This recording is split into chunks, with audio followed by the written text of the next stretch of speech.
Muslims என்று எடுத்துக்கொள்ளலாம். இதோட உள்ளார்ந்த பொருள் பிஜேபி கூட்டணியில் நாங்கள் இருக்க மாட்டோம் என்பது தான். சரியா?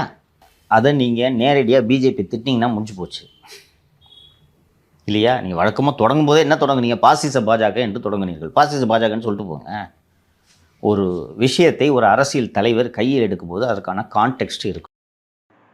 வணக்கம் தோழர்களே, வெற்றி வாகை யூடியூப் சேனலுக்கு உங்களை அன்புடன் வரவேற்கிறேன். இப்போ இந்த வீடியோ நீங்கள் பார்த்துருப்பீங்க.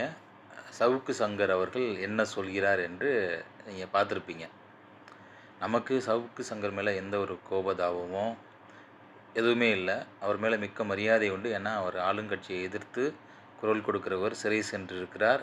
இன்னும் இந்த ஜேர்னலிசத்தை நல்லா பண்ணிக்கிட்டு இருக்கிறாருன்ற ஒரு அபிப்பிராயம் நமக்கு இருக்குது. இருந்த போதிலும் அவர் தளபதி விஜயை குறித்து பேசும்போது மட்டும் அவருடைய விருப்பங்களையும் அவருடைய கட்டுக்கதைகளையும் அவிழ்த்து விடுகிறார். அவருடைய எண்ணத்து போல் அவர் எதையாவது ஒன்று பேசிக்கிட்டே இருக்கிறார். சரிங்களா? இப்போ இந்த வீடியோவில் என்ன சொல்கிறாரு, ஏன் பிஜேபியை எதிர்த்து பேசாமல் சும்மா இந்த வகுப்பு வாரியத்துக்குரிய ஒரு அறிக்கையை கொடுத்துருக்குறாங்க, கோர்ட்டில் நாங்கள் அப்படி பண்ணிகிட்ருக்கோம் இப்படி பண்ணிகிட்ருக்கோம்னு சொல்கிறத விட்டுட்டு நேராக நீங்கள் மோடியை எதிர்த்து பேசினாலே எங்களுக்கு தெரிஞ்சிடும் கூட்டணி இல்லை அப்படின்றத நாங்கள் உறுதிப்படுத்திக்குவோமே அப்படின்னு சொல்கிறாரு.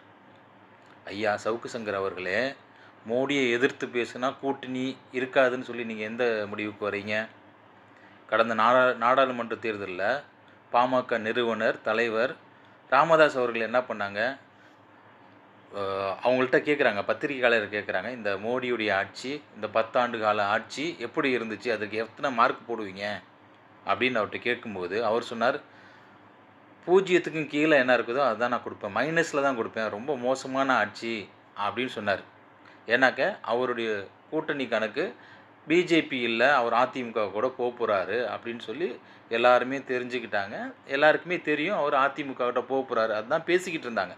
ஆனால் அடுத்த நாள் காலையிலேயே கொண்டு போய் பிஜேபியில் போய் சேர்ந்தாங்க. இப்போ அவர் மோடியை எதிர்த்து தான் பேசினார், கேவலமாக பேசினார்.